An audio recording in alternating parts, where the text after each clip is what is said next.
Hi, Steve Patton here with HCM Property Management. Today we're going to do a move-in inspection, what we call a move-in ready certification. And this is your chance to take a look at the property before the tenant moves in, fully document everything of what the condition looked like when you handed it off.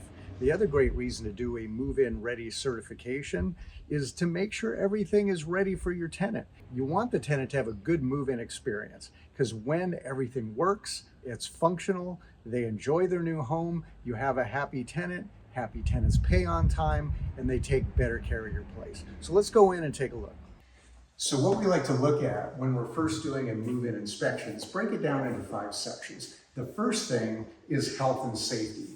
Is the property set up properly for the safety of your residents? The next thing is systems. Does everything work? Your HVAC systems, your stove, your microwave, your vent hoods, all of those things need to work.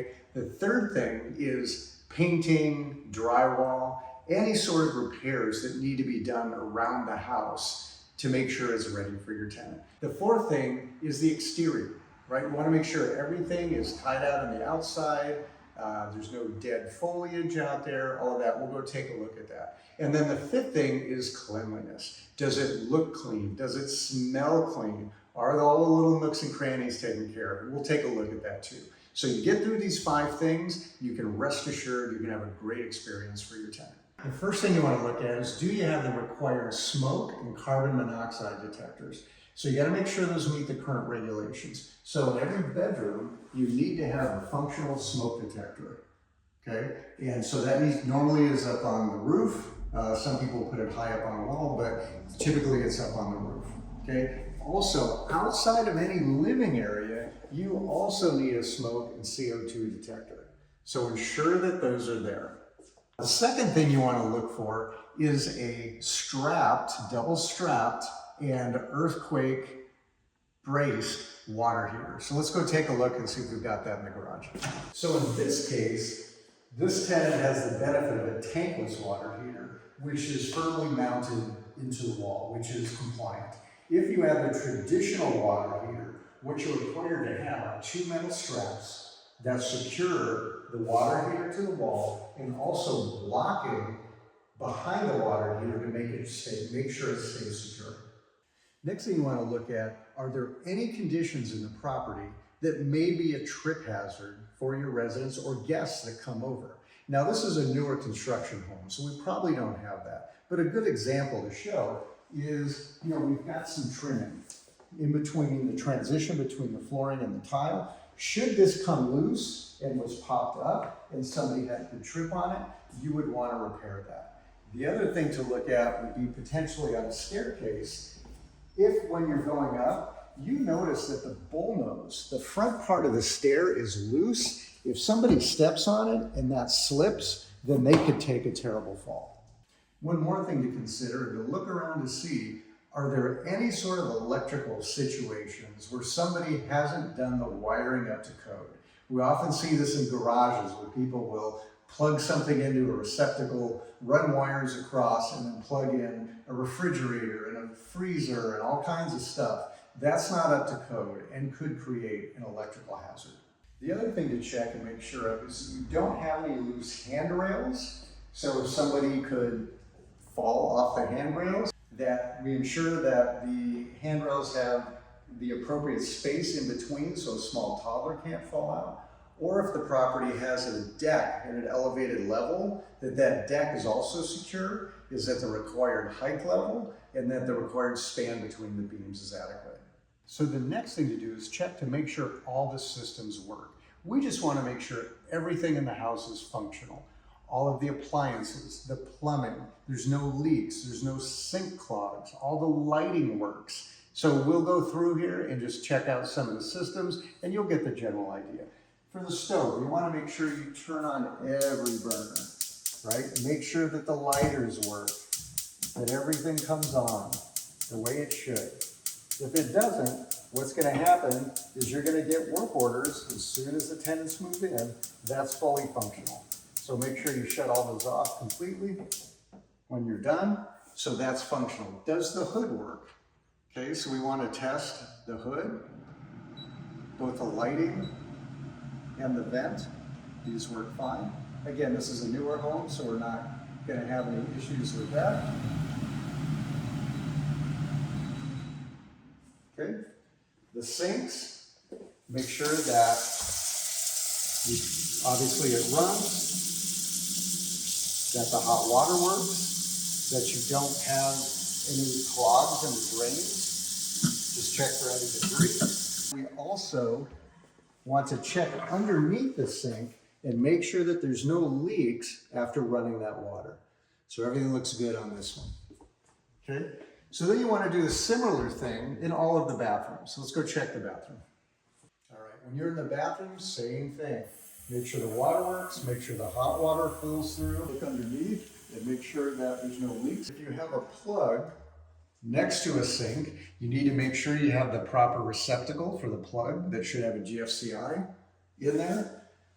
Take a look at the shower, turn on the shower, make sure it works, it drains, that the doors work properly. Make sure all the lighting is good, and make sure that the fan works. Okay. So we're going to do the same thing in each of those other bathrooms. So you get the idea? Make sure all the systems work. You also then want to check the HVAC systems, make sure the blowers work, heater, air conditioner, so that the tenants have an overall good experience. The next thing is take a look at the overall condition of the paint. Does anything need to be cleaned? Is there any touch-up paint needed? Is there any full wall? Does the whole house need to be repainted? And every house is going to be different, so you're going to need to make that determination. Likewise, is there any drywall damage? Are there any sort of handyman repairs that might need to get done? Is the tack strip loose, so you need to re-glue that, like we talked about earlier? So if I'm looking around, again, this is almost a brand new house, so very little wrong with it. But as you look around, you can see some smudges on the wall. It looks like a handprint, maybe from one of the little ones that will need to get either cleaned or touch up paint here. And then a little bit of paint discoloration here. So if it's something minor and it can't be fixed easily, then you may have to repaint a larger section. Otherwise, it's easy to do with the touch-up paint.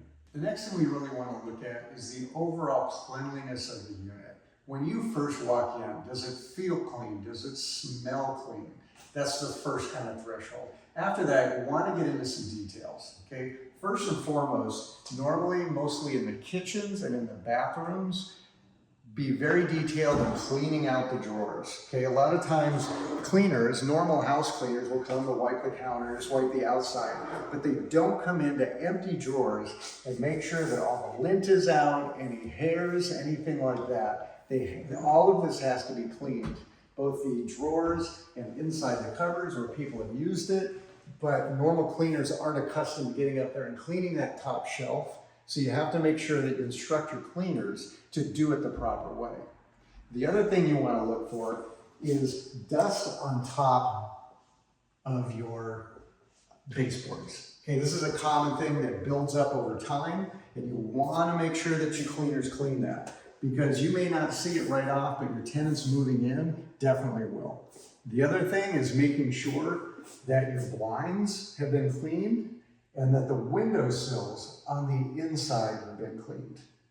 Okay, super important.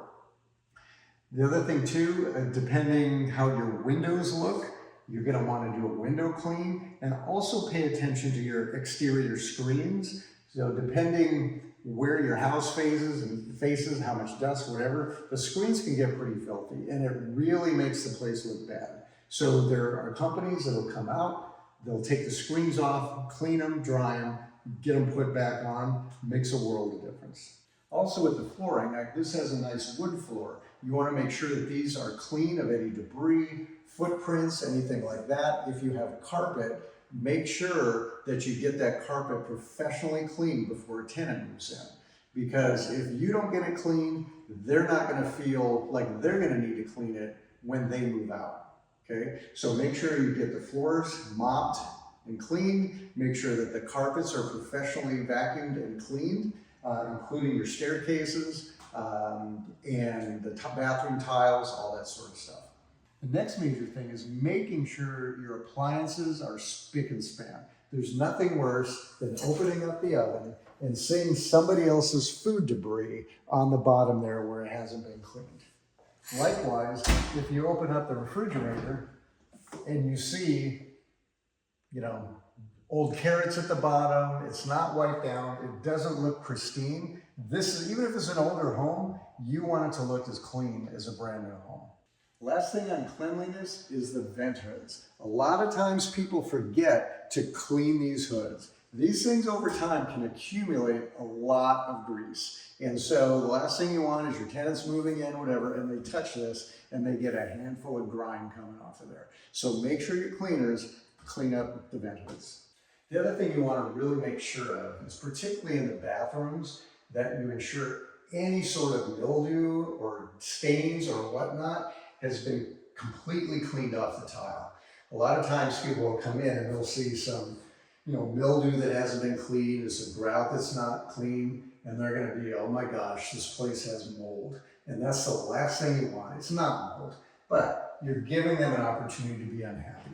So make sure your grout's clean, all of the mildew or anything that may be in the shower or on the drywall near the shower is cleaned adequately. And if the client can't clean the grout, have them remove it and reseal it.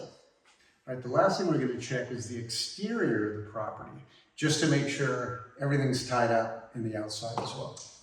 So you want to ensure that the exterior of the yard and the house itself are in the best condition possible. So as far as the vegetation goes, we want to make sure that any sort of dead debris, anything like that, is removed. Okay. Secondarily, is there anything that may hurt anybody out here? Are there any sort of plants that have needles or prickles on them that could cause any sort of problem? Is there any sort of irrigation issues? We're going to want to turn on the sprinklers if we have exterior sprinklers. Make sure those are all functional. There's nothing leaking and there's no pooling of water. Okay. Looking at the exterior of the house, you want to make sure that there's no damage on the outside, that it's well taken care of. There's no dry rot, there's no obvious leaking that's come down from the rain gutters, and make sure that when the tenants are enjoying their outdoor space, they're not going to be distracted by some sort of defect on the property. So lastly, if you want to leave a nice impression for your new tenants, leave them a little welcome gift. They're going to be super busy moving in. Leave them a couple bottles of water, maybe some sponges, roll of paper towel, roll of toilet paper. Nothing fancy, a couple dollars worth, but it makes a huge difference in making sure that your tenants have a good move-in experience. The other thing is document everything. Like we said at the beginning, this is your opportunity to document what your home looks like before your tenants move in. Then if there's any issues when they move out and there's damage that you think the tenants have caused, but they're denying it, then you have the photographic evidence to show this is what it looked like when you moved in, and this is what it looked like when you moved out. So I'm sorry, tenant, but you are responsible for this repair. Okay, we'll do another video with doing a move-out inspection, and then another one with preparing a security deposit disposition letter where you may have to deduct some of the damages from the tenant security deposit. Thank you for watching. Please let us know if you have any questions or if we can be of any help to you.